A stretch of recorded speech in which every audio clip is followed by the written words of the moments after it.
Ladies and gentlemen, nibaza ko mumeze neza. Twebwe muri Nuja Entertainment tumeze neza cyane kabisa. Namuturakora subscribe kuri Nuja Entertainment, neza ku rubuga rwa YouTube, neza ushugenda uyikoze cyangwa uje kuri page ya Facebook wandike Nuja Entertainment ukore suive kugira ngo uzurabona ama info ya Nuja Entertainment ku rutonde neza.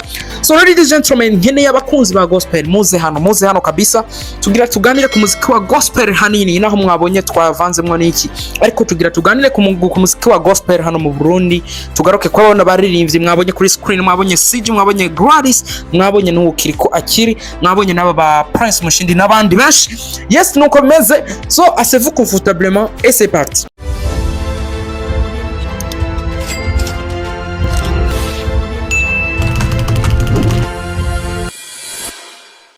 Voilà, sasa ngomeje kubivuga ni umuziki wa gospel tugira turabe kabisa.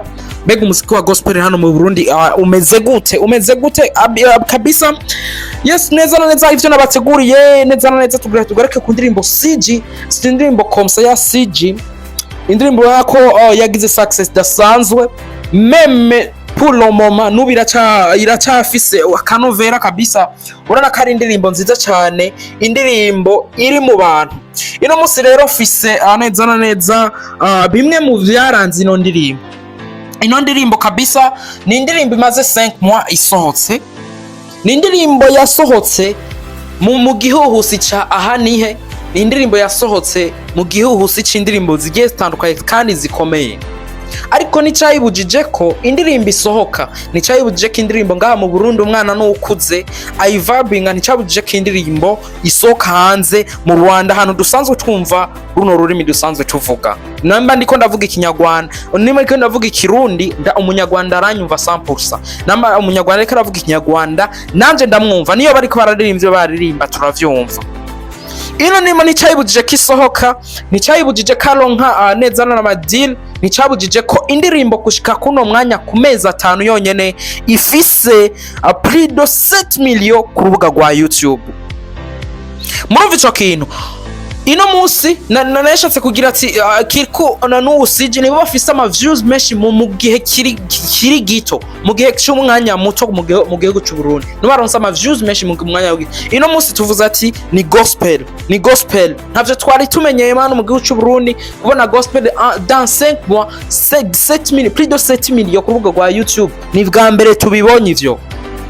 Kiriko akire na CG nibo bantu bafise ama views menshi mu gihe cy'umwanya muto ku rubuga rwa YouTube, kuko aha niho yiri muri 9 millions kerke n'izindi zirengako.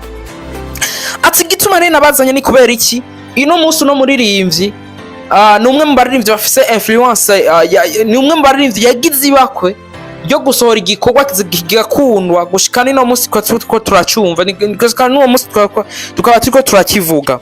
Ino musi CG, ino musi benshi bariko bamwagiza bavuga ati uno mujama ntazi ku brandinga izina ryo cyane, ntazi ku branding. Ino musi afise indirimbo yakunzwe cyane, ariko gushika ino musi nta kindi gikorwa uza gusanga kirakurikira. Nico gituma hari abavuga ati ino musi umuririmbyi ashobora kuba afise na 10 millions ku rubuga rwa YouTube ariko akaba akenye n'ubundi.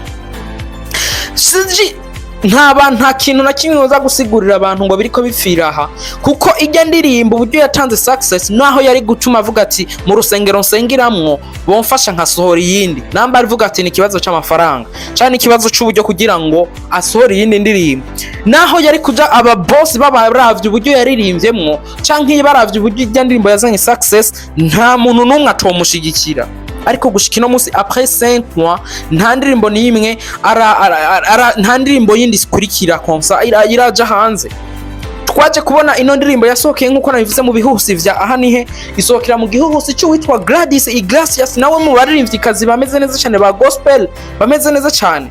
Urana ko CG aba ari karagira ugusamara kudasanzwe. Ibi bintu utari kurabiprofita, ibi bintu by'umuziki birahera, bifise umwanya neza nkuko twama twabivuze, bifise umwanya ugize uri limite, bifise umwanya uri limite kabisa. Ino musi namba yararonse ino chance indirimbo yiwe gakundwa uku ntabivyaza umusaruro. Ibi ni ibintu azogaruka ku regreta play, kuko ugize indirimbo nk'iyo ugaca usanga igufuye ko ubusa n'ubundi ni guhomba kudasanzwe. ino musisiji nibwo yoza akavuga ati akundirimba afise naho yotegura igitaramo c'ico bocitabira, ariko mu gihe indirimbo yagifise umushuhira sinibaza ko no munsi yobigira bigakunda. Sinibaza rero umuziki wa gospel aho bifira mu Burundi. Hari abari barihagariye nka ba Redemption's Voice, turarabonye n'aba ba Victoria's team ba MTS, ariko urabona ko nabo nyene ingufu ziriko zigenda zicika. Ba Ipendo Sound abona abantu bari bahagarara umuziki wa gospel, ba David, ba Apolline, abona abantu bari bahagarara umuziki wa gospel, ariko urabona ko nabo nyene hagiye kuba hari ingufu zagiye zihera sinzi kibazo aho kiri. Ariko ndagufitiye inkuru nziza kuno muririmvyikazi yitwa Iglasias, urabona ko ari umwe mu baririmvyikazi bagize ibihe vyiza mu mwaka weze wa 2026. Ariko ino musi ku ndirimbo, ariko ino musi mu mwaka wa 2026 adufite igikorwa ciza cyane. Bantu b'Imana nagize ibako ryo kuyumva bro, reka ndabibacishirizemo and then duce dugaruka. Let's go. Hey, baragunya reka turabe ivyabo batega iminsi rimwe kabiri nkako bavyise agashuhe kurunganwe ruraho ntidushushe turasara turusha ngaho. Et vous allez lire l'heure, vous savez quoi, inkomezi zacu ni Kristo tu savais pas. Et vous allez lire l'heure, vous savez quoi, tubirimo nk'abapfuye et tu savais pas no. Voilà, nuko rero ni Gladys Iglasias, umwe mu baririmbyi yagize ibihe vyiza mu mwaka wa 2025 ku ndirimbo yasohoye iza kuba imenyekana, iza kuba umwana iza kuba imudugiriza izina kuryo yari afise. Ino musi hari abantu batari bazi Gladys ariko bamumenye biciye kw'ijya ndirimbo yari yasohoye. Ariko ino musi agarutse kuri wa mudiho nyene yaheruka kuboneka muri umufana remix ya bafise on the floor, niho yaheruka kuboneka. Ariko ino musi agarutse kuko ciza ciwe kabisa, kimeze neza cyane. Ni bano baso nuno mwigeme ariko arakora umuziki mwiza, umuziki uri moderne, umuziki uza gusanga abajene. Ino musi namwe turi kurakora umuziki, ino musi iyo ba CG urana nk'izi ndimo za CG ba Gladys zavumye nuko zikoze mu mudiho wa none, umudiho uryoshe utambika uryoshe ku buryo umujene ariko arayiririmba avuga ati voilà yumva ryohewe. Nico kintu kiriko giratuma zino ndirimbo zabo zigira success. Mu gihe uri kuraririmba gikolade, uri kuraririmba ibintu vya kera, nta kintu na kimwe wobikuramo. Rero neza na neza nuno mwigimekazi urana kari karakora neza cyane bigashimwa. Asoya to other ino ndirimbo izoba hit kabisa. Umaze kumviriza uko nikoze n'ukuntu burya sanzwe aririmbamwo, si ibintu bimenyero hano mu gihugu cy'u Burundi, ariko kuba twarara bose n'ushobora kubikora ni irindi teka ridasanzwe. So bantu b'Imana mu profit nico twama twagarutse kwano mu profit umwanya murimwo mumenyate kigihe ndimwo, ahandi hari abandi kandi n'ahandi hazoja abandi. Urumva biprofite ibintu byo kuririmba ni guprofita kuko ni ibintu bifite time limit niko no bivuga.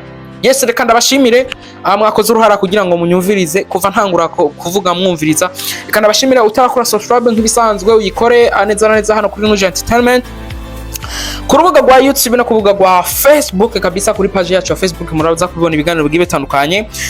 Yari Jamora for the MC Voice of the Money, Imak Masterpiece Keeper, Motivation Champion who told you Animal Odezed. So ibiganiro bigiye bitandukanye hano kuri Nuje Entertainment. So hasta la vista, peace out.